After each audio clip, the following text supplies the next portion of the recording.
Alright guys, so I know a lot of you all probably have not seen a 4G69 engine or any engine outside of a car before. So for some of you guys who haven't, I'm going to give you a quick rundown of what parts are and what we're looking at here. Of course, you have your intake manifold and your throttle body.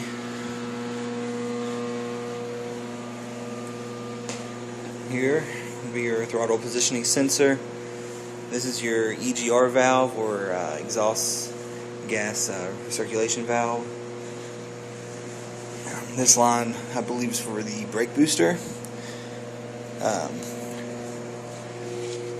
This would be what's considered the front of the engine.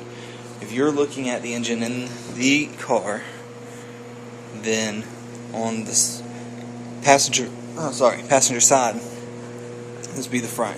Now there's one more piece that goes on this, so this may not look familiar, but I kept it off for good reasoning. This is your cam gear. This is what turns your cam, which in the cam lobes lift your rocker arms, which in turn push your valves open.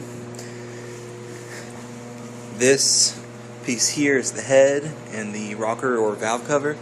The head is what the intake manifold shoots air into.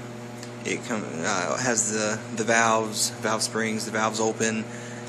The crank pushes the pistons up and down for compression to pull in fuel, compress, and then push out the exhaust gases. And then your header or exhaust manifold will sit on the front here. That's where the exhaust gases leave. This is your crank sprocket and crank bolt. You all are probably used to, give me 1 second here, for some of you guys, this is the road race underdrive pulley. There's a plastic piece that sits behind this, and this pulley would go in front of it, and that is where your accessory belt would sit, but that's not on there at the moment. And this belt, this here would be your oil pump, sprocket, pulley, whatever you want to call it. Also, if you had the balance shafts in, it will rotate the balance shafts because they're just turned by a gear that touches the oil pump gear in the inside of this plate. This is where the front balance shaft pulley would go, and you would have a belt connecting from that to the sprocket in the back, but I deleted mine. This would be the balance shaft tensioner pulley. Kept that in there to prevent oil pressure problems. This is your timing belt tensioner pulley. This is what puts tension on the timing belt. This would be your water pump, which once that plastic piece is installed would have a pulley similar to this that runs on your accessory line. This is just a standard idler pulley that the timing belt rides on. This is your alternator and alternator pulley, which is also ran by the accessory belt.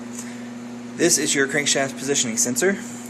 This has pretty much everything to do with your ignition timing.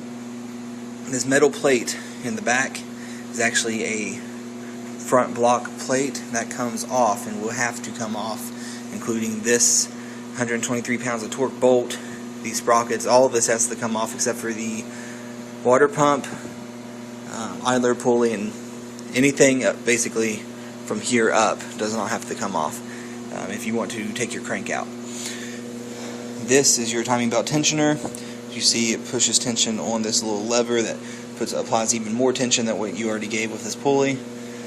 Alright, this is a power steering pump bracket. Let's go ahead here. Underneath your alternator is your AC compressor bracket. Now on the back, this would be your block oil pressure sensor. There's a little tab here for this wire hookup. That is not too bad to get to even in the car. This would be your head oil pressure sensor. Back behind here, you can barely see it, there's a back plate, which also has to come off to get your crank out. And this piece right there, with all those holes, that's actually part of the crank. And that's the part that connects to the torque converter. And then down underneath is your oil pan. That's what holds all of your oil in your engine. There's a couple other odds and ends, brackets, hoses, but for the most part, that's it. This will be where your spark plugs go, down in these holes. Coil packs would sit on top of them. And that's, for the most part, about everything I can show you where it's at now. 1 second, I'll fit this plastic piece to make this look a little bit more familiar for you.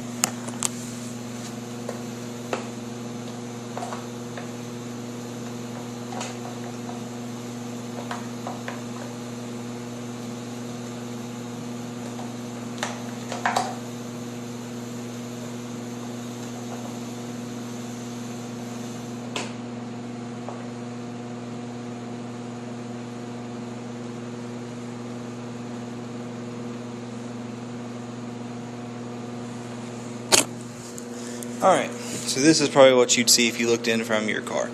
Crankshaft positioning sensor actually connects into a little port on the back of this plastic timing belt cover. It runs a wire up to here, which plugs in from your wiring harness. And then it should look a little bit something like this in the engine. You have another idler pulley that goes right here. I'm not going to put it on in a minute. But, and that's a basic rundown. I didn't have a whole lot of times to get videos of internals, but I do have some. But I hope this helps somebody out at some point needing to locate a part. They can look in this video, kind of examine the block. And, oh, one last thing. You can see where this wire runs right there. That is your ignition knock sensor. Alright guys, well, I appreciate you watching. Please like, subscribe, comment, refer videos, ask questions, or request more videos. Alright guys, thank you.